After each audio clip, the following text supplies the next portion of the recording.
Chichester Harbour lies in the northeast of the Solent and is an area of outstanding natural beauty.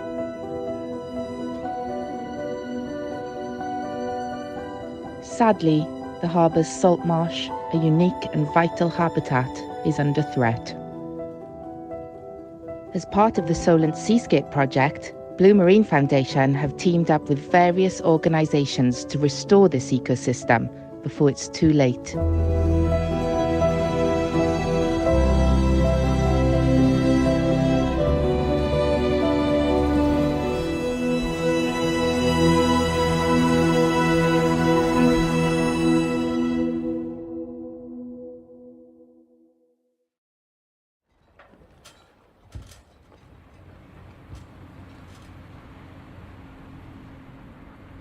So it's a big, exciting day today because it's day one of the first part of the Solent Seascape project, which is a 5-year project to restore nature across the Solent region. And you can see the barge and the excavators just out there. They're dredging sediment from the seabed, and we're going to take that sediment and use it as part of an innovative trial to restore Saltmarsh in Chichester Harbour.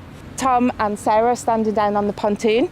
They've been the people who've pulled this part of the project together, and I think the barge is about to leave, so we're going to go and see what they're doing.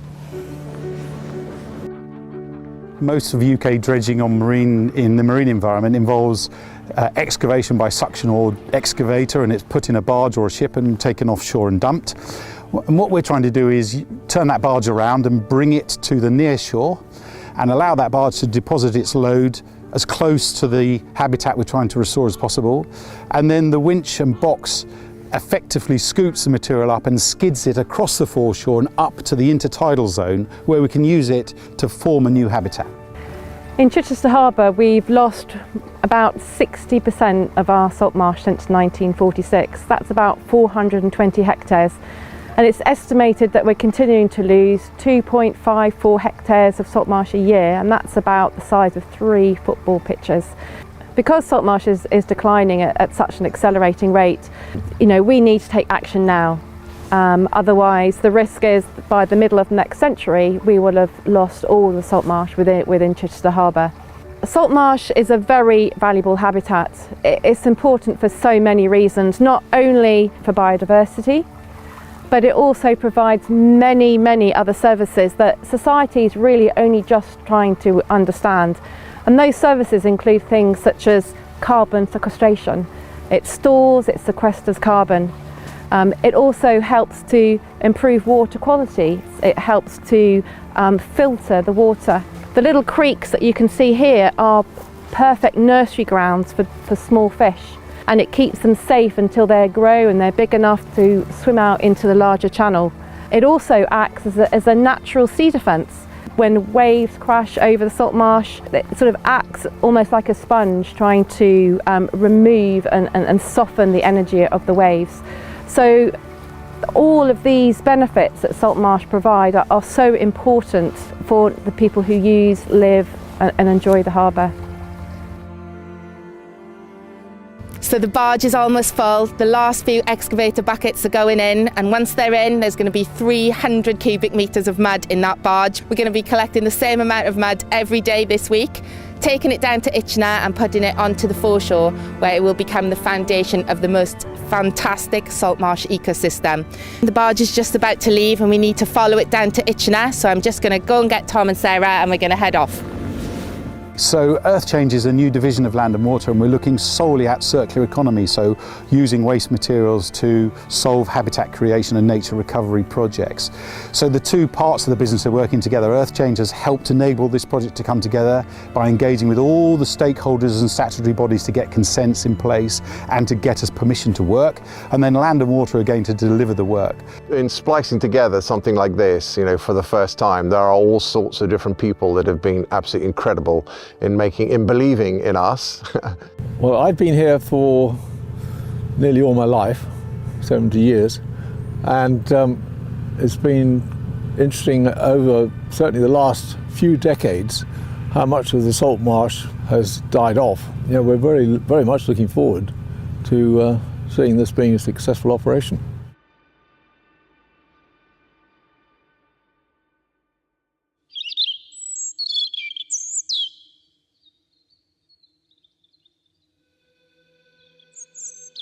The target site for this new salt marsh is further upstream, near the village of Itchner. We've arrived here at Itchner at our Saltmarsh Restoration site, and the barge is just on its way with the sediment. In fact, here are the barge cams. Really exciting.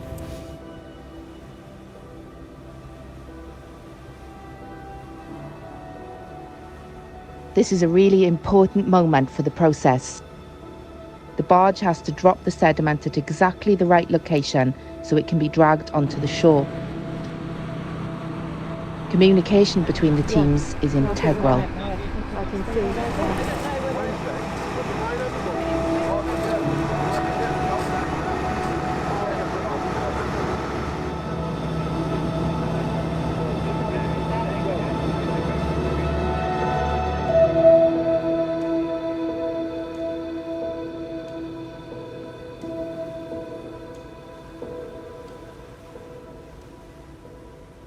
Operationally, things have gone pretty well as we could have hoped for. We got almost a full load from our dredging partners, and we are now waiting for the tide to go down to a point where we can drag all the sediment that they have dropped up onto the shore to create the salt marsh. The barge that we saw earlier gathering sediment from Chichester Marina has placed that sediment just out there, and now this revolutionary piece of technology, which is called a Saltmarsh Restoration drag box, is drawing that sediment up to the top just here, to this degraded area of shoreline, where that large green amphibious vehicle is reprofiling the sediment, making sure it's at the perfect height for salt marsh colonisation. And what we hope this will achieve for the project is that one day, in a few years' time, this area will be colonised with beautiful salt marsh once again. This is our new Saltmarsh Restoration drag box, which is undergoing its first sea trials. We have reinvented this from a historic method of dredging lakes. We've then brought that forward into today's climate with a more modern winch system, and now undergoing our first trials. We've had a few learning curves to get up and down. We had additional skids on the back, which we've removed this morning. Thus my current state. I don't always look like this, but on the whole, it's gone very well and we are pleased.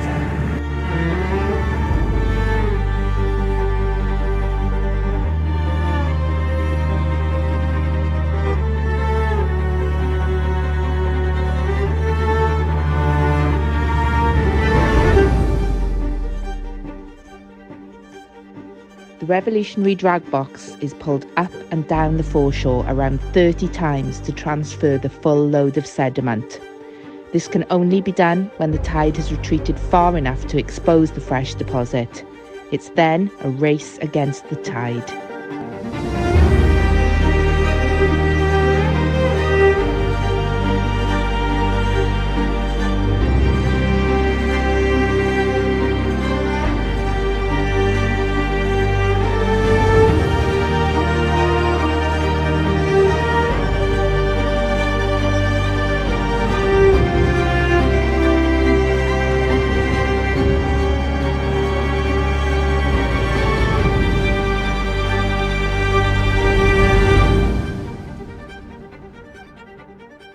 So the benefit of not disposing at sea means we're using material as a resource rather than discarding it in an environment where it shouldn't be.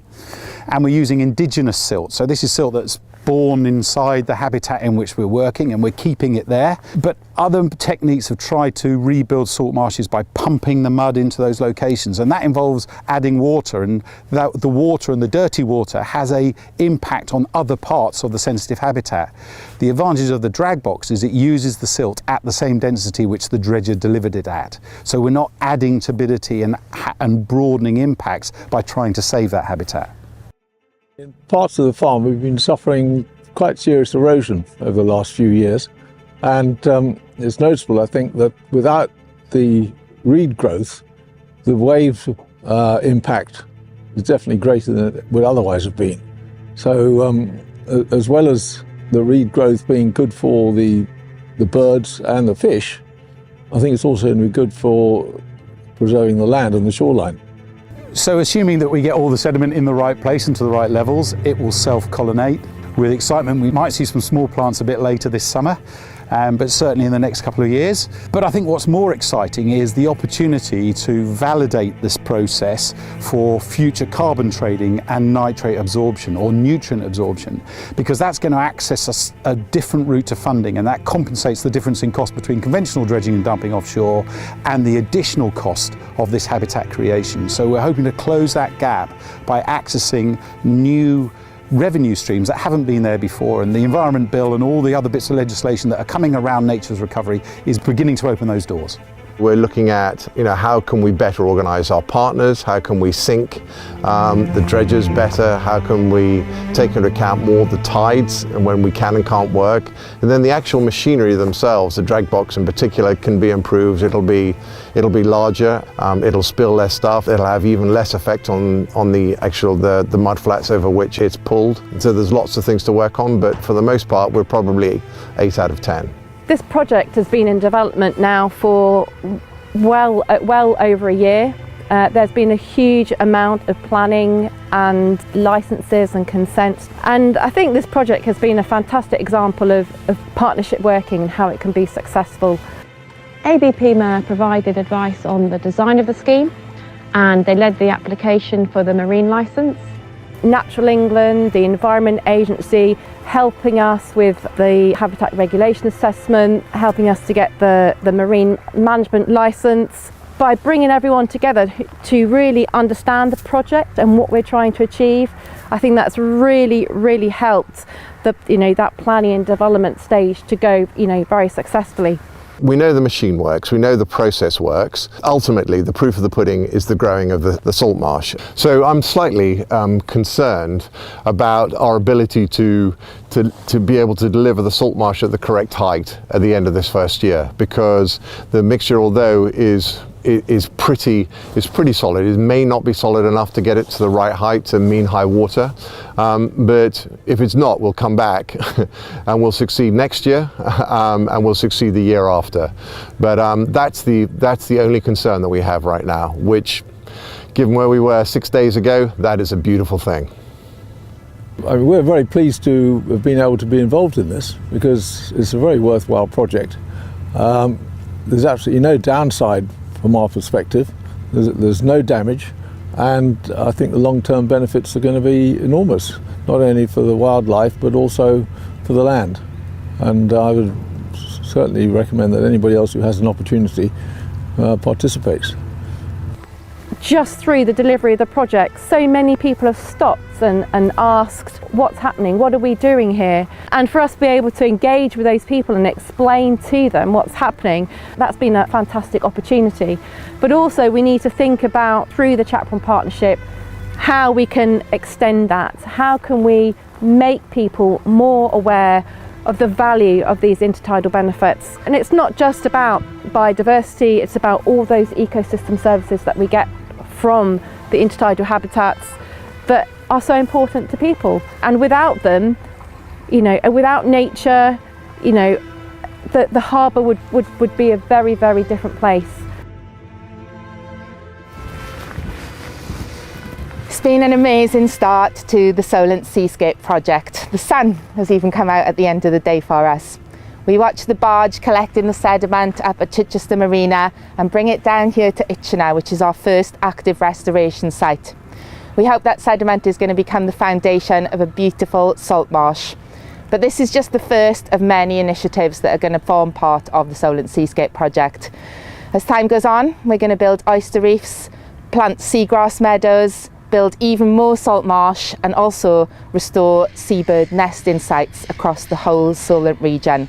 Watch this space to see what happens.